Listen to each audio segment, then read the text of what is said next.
Hello and welcome back. Today we've got another tutorial on WriteScore scoring.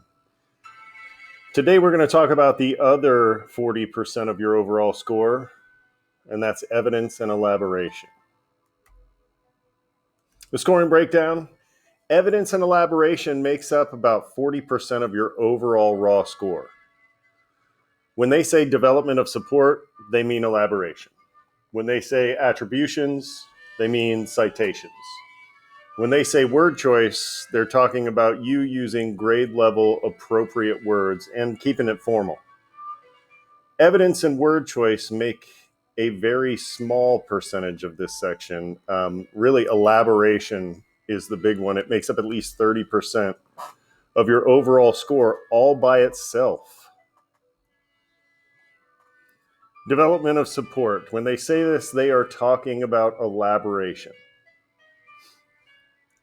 When the essay graders are looking at your essay, they're looking to see that you used your own thoughts to explain yourself, and you didn't rely solely on the citations or the paraphrases or quotes that you use to support your answer. So they don't just want to see that you pulled evidence from the text. They want you explaining that evidence. They want you connecting that evidence to your answer and analyzing how they are connected. Then some elaborative techniques that you can use. You can compare and contrast. You can use cause and effect. Show a real world example. Explain the definition or the connotation of a word or phrase. Use description. You should probably do that every time, as well as logic and reasoning. You should probably be using every single time you are elaborating. But this is, again, a huge portion of your essay grade. This is where you're going to make your money, so to speak. Your ideas communicated your way and explained in your own words. That's really the most important part of the essay. That's why this gets the most weight out of everything. Attributions, like I said, these are citations. Citations are quotes, paraphrases, or maybe explanations of examples from the text, and maybe if it has a picture or something like that, and you're explaining the picture or a graph or a chart or something like that, then that would be important.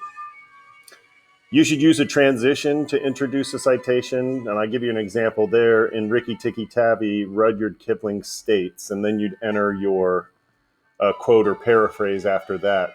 That allows your reader to know that you're using someone else's thoughts to support your idea. And then finally, you should use a parenthetical citation at the end. Include the author's last name and a page number. And for our purposes, we don't really have page numbers because we're using an anthology. So we'll use paragraph numbers or line numbers when we can. And that's what I did there. Word choice is one of those tricky scores that we're not really sure how they score it. This kind of depends on the grader. It also, they never give us a list of words that they expect to see you use. I think that would be kind of silly if they did anyway. But we're not quite sure what they're looking for when they say this. The best I can give you is be sure to keep your writing formal. Avoid using words like I, me, us, my, mine, our, ours, you, your, yours, etc. Words like that identify yourself or show that you're talking to someone else directly. And then don't repeat words over and over. Use synonyms when possible. So if you find yourself repeating a word over and over again, see if that word has a synonym.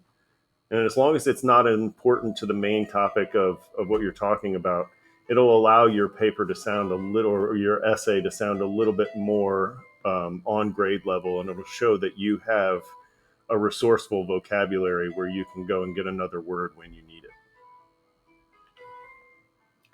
And that's about all I can tell you about that section. Remember, this is 40% of your score, so that means it's a big deal, and elaboration is definitely the biggest deal out of that whole section.